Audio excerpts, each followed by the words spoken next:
बढ़ते रहिए बढ़ते रहिए।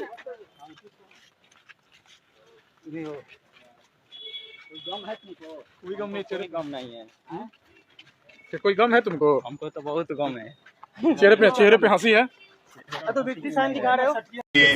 1 जुलाई 2024 से पूरे देश में नए आपराधिक कानून लागू हुए हैं। बिहार पुलिस द्वारा नए आपराधिक कानून को प्रभावी ढंग से लागू करने के लिए पूर्व से ही पूरी तैयारियां की गई थी।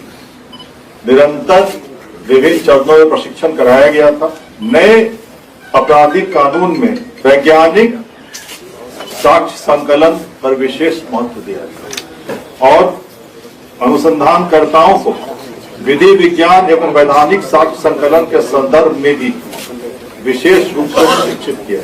परिणाम स्वरूप सारण जिला के रसूलपुर थाना में दर्ज हिरे हत्याकांड के अभियुक्तों को नए आपराधिक कानून बीएनएस के तहत 50 दिनों में स्पीडी ट्रायल के माध्यम से आजीवन कारावास एवं 25-25 हजार अर्थदंड की सजा दिलाई गई।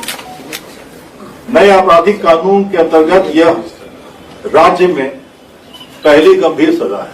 पूरे प्रकरण में पुलिस अधीक्षक सारण डॉक्टर कुमार आशीष, लोक अभियोजक व्यवहार न्यायालय सारण श्री सुरेंद्र नाथ सिंह, अनुमंडल पुलिस पदाधिकारी श्री राजकुमार सदर 2, पुलिस निरीक्षक राकेश कुमार सिंह प्रभारी अभियोजन कोषांग, पूवनी रविंद्र कुमार अनुसंधानकर्ता रसूलपुर थाना सारण एवं सुश्री रत्ना राभा फॉरेंसिक विशेषज्ञ सारण की महती भूमिका रही है और आज इन सभी को प्रशस्ति पत्र देकर सम्मानित भी किया जा रहा है। इन सभी पदाधिकारियों को नगद पुरस्कार से भी पुरस्कृत किया जाएगा और इस सफल अनुसंधान और अभियोजन के लिए इन पदाधिकारियों की अनुशंसा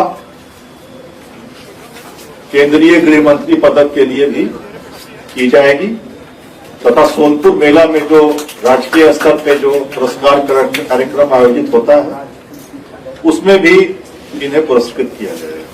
यह बिहार पुलिस का मनोबल बढ़ाने के लिए एक बहुत ही महत्वपूर्ण पहल है और मुझे बेहद खुशी है कि कुमार आशीष पुलिस अधीक्षक सारण ने अपनी टीम के साथ बहुत ही कुशल नेतृत्व प्रदान करते हुए इस पूरी घटना का उद्भेदन किया और माननीय न्यायालय में विचारण का संचालन कराया। चेहरे पे हंसी है। तो व्यक्ति साइन दिखा रहे हो?